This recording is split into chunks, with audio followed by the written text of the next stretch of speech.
Kalau rezeki banyak, itu bisa memfasilitasi, menjembatani berbuat kebaikan. Kalau kita banyak punya duit mau pergi haji, ada duit bisa pergi haji. Kita mau bangun masjid, duitnya banyak, bisa kita bangun masjid. Kita mau nyantuni yatim, duitnya banyak, bisa kita santuni yatim puluhan orang. Apapun yang berbuat kebaikan karena ada uangnya itu, karena orang kaya itu pasti bisa. Nah, di dalam kitab Durratun Nasihin itu ada hadis dari Abi Hurairah, pernah saya sampaikan kali ya. Ada jemaah orang-orang miskin mengutus salah seorang orang miskin itu menghadap pada Rasulullah. Diutus kelompok orang-orang susah, diutus seorang untuk menghadap pada Rasulullah.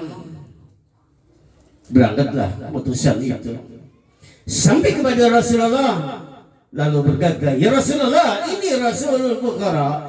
Wahai Rasulullah, ini saya adalah utusan orang-orang yang fakir. Lalu Nabi menjawab, ahlan bika, selamat datang. Ada apa? Aku ingin curhat ya Rasulullah. Curhat apa? Aku ini dari kelompok orang-orang yang miskin dan tidak bisa berbuat kebaikan. Kalau orang kaya mau bisa berbuat kebaikan enak aja dan bisa mereka. Mereka mau pergi haji, duitnya ada, bisa. Mereka mau sedekah, duitnya ada, bisa. Mereka mau memerdekakan budak, duitnya banyak, bisa. Sementara kami tidak bisa. Lalu Rasulullah bilang, balik salami ila haula'il fuqara.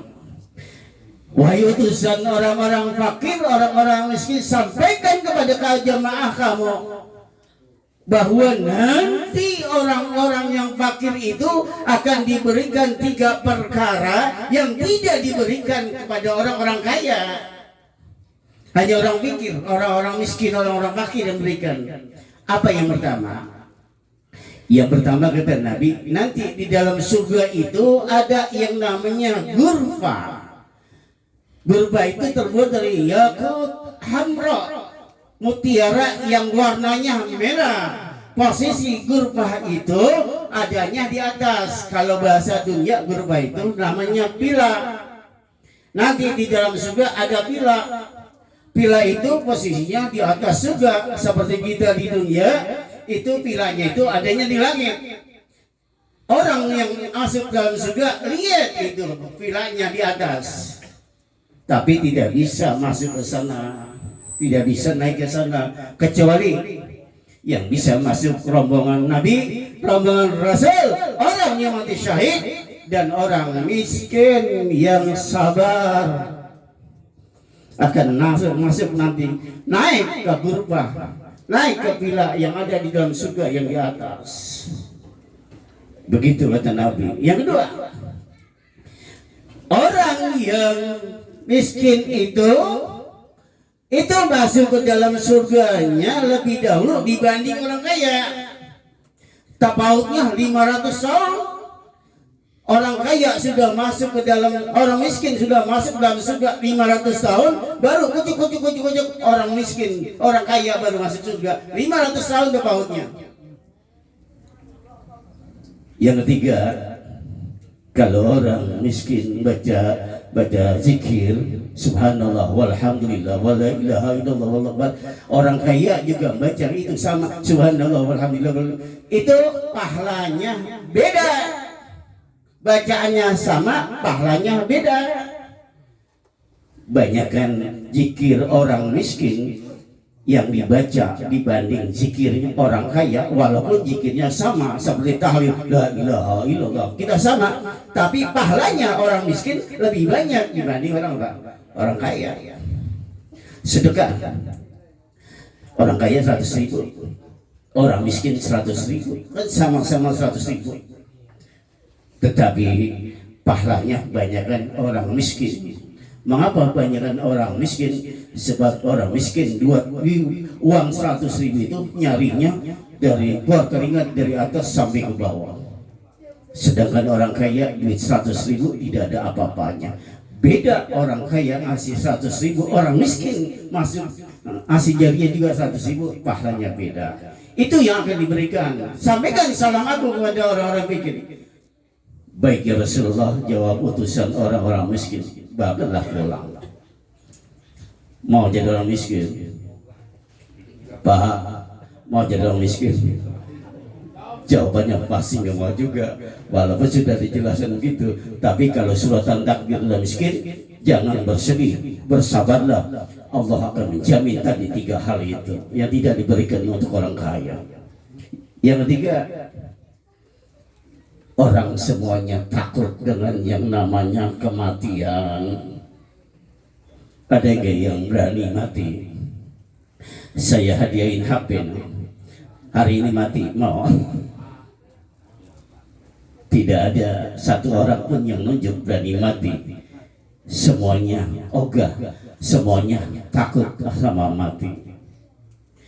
Tetapi yang namanya mati, walaupun kita takut kayak apa, walaupun kita lari kemana saja, yang namanya mati pasti akan menyusul.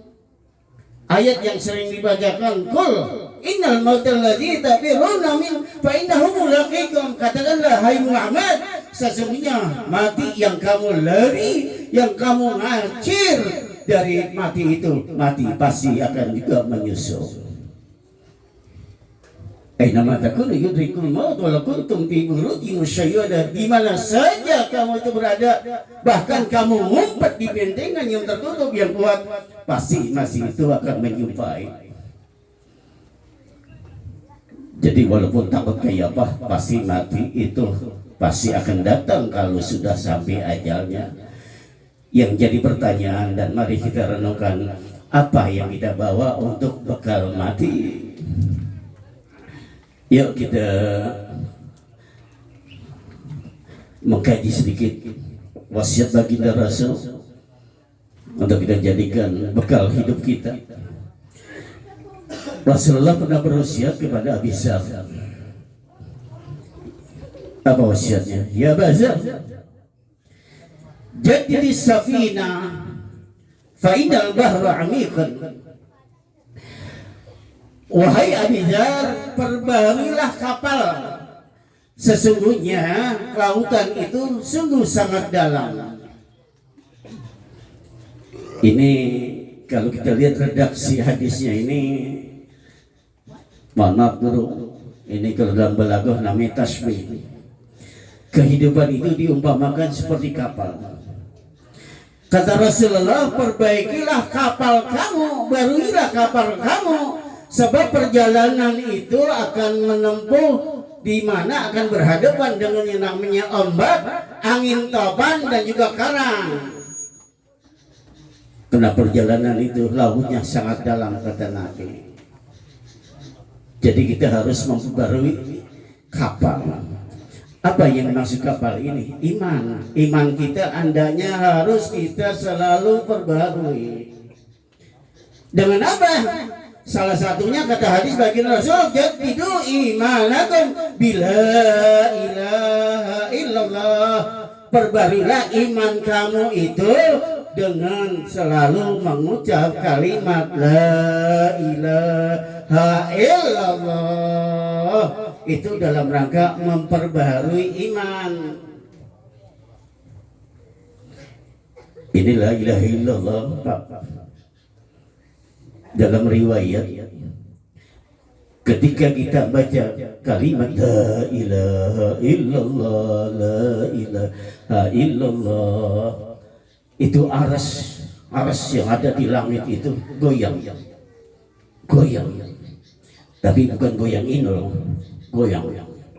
Seraya aras itu berkata, ya Rab, aku tidak mau berhenti sampai orang yang membaca tahlil itu dosanya diampuni. Ini kita baca tahlil bukan saja